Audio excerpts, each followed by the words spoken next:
Homecoming. The airplanes float in one by one, but each one is the wrong one, and we wait and wait and wait some more. Ganwa and his new girlfriend and Dave and my aunt sit on plastic chairs and talk. Hannah stands beside me as we stare out the wall of glass. We know enough to be quiet. In the pocket of Hannah's jeans, I see part of a white envelope covered in curly blue letters. I smile. Hannah carries it with her everywhere. I know how that is. It's fall, and the trees are wearing red and orange coats to fight the icy nights. I think about the trees, the flower, the brown grass in the fields. They can all be patient, certain that spring will return. They don't have to hope, they can be sure. Hope is a thing made only for people, a scrap to hold on to in darkness and in light. But hope is hard work.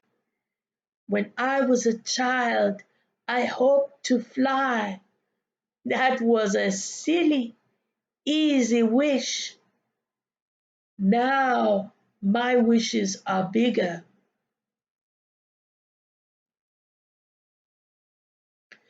They're hopes of a man, and they take much tending, like seedlings in rough sun.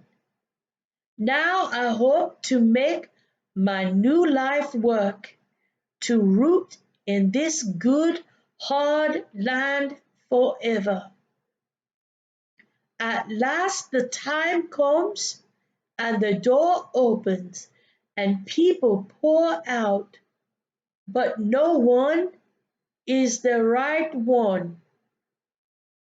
The sun streams through the glass window, red and gold with the day's last sighs. So bright I have to shade my eyes. One more person comes out. Slow and searching.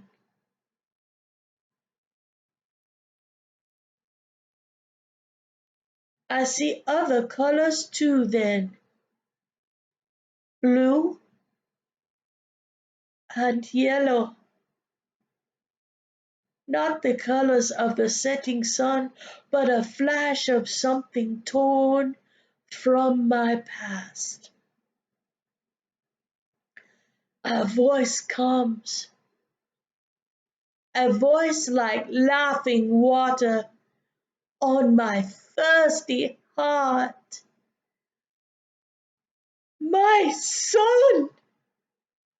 My mama embraces me like we're saying goodbye instead of hello, and around her neck is a scarf made of the softest fabric of blue and yellow. I can't find words. There are no words, not in my old language, not in my new language. We talk together like one person, her arm tight around my shoulders, and the air is wild with talking and laughter and questions, so many questions. But I don't speak. We reach the silver escalator with its melting stairs. Mama freezes. People grumble. I step around her. I take a breath. I take a step. I hold out my hand. She watches me rise. She takes my hand, and at last the right words come. Mama, I say, welcome home.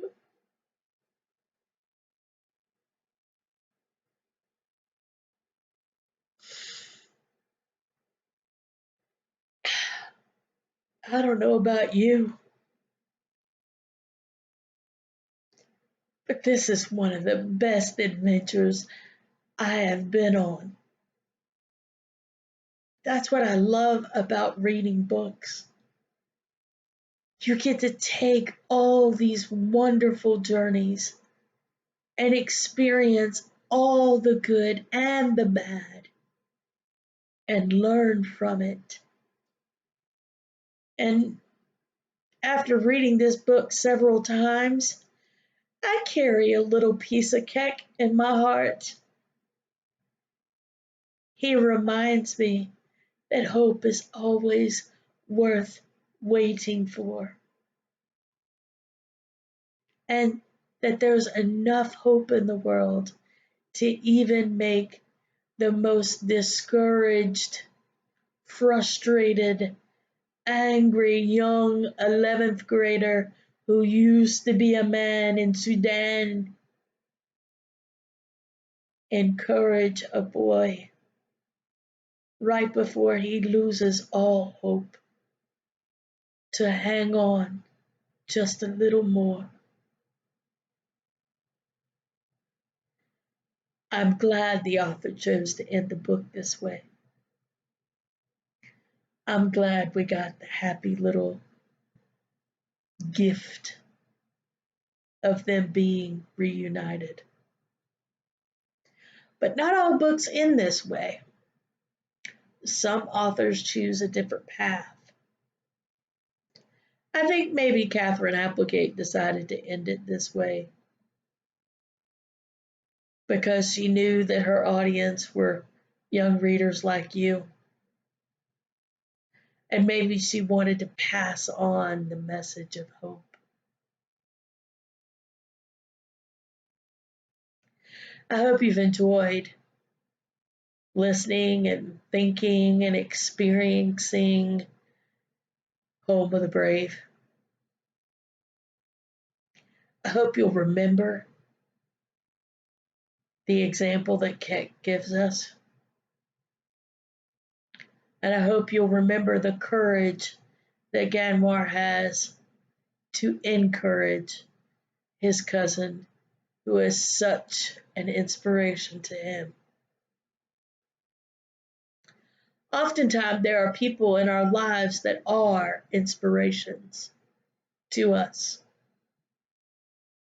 and we look up to them, and they kind of hold that torch of light and hope. Make sure you take the time that if you ever see a person like that that's in your life, to encourage them when they do experience troubled times. We're all in this world together. And when we join together, we lift each other up and we spread hope. I challenge you today, boys and girls, to find a way to spread hope, to spread the example that Keck has given us. Every day is a choice. Choose to spread hope.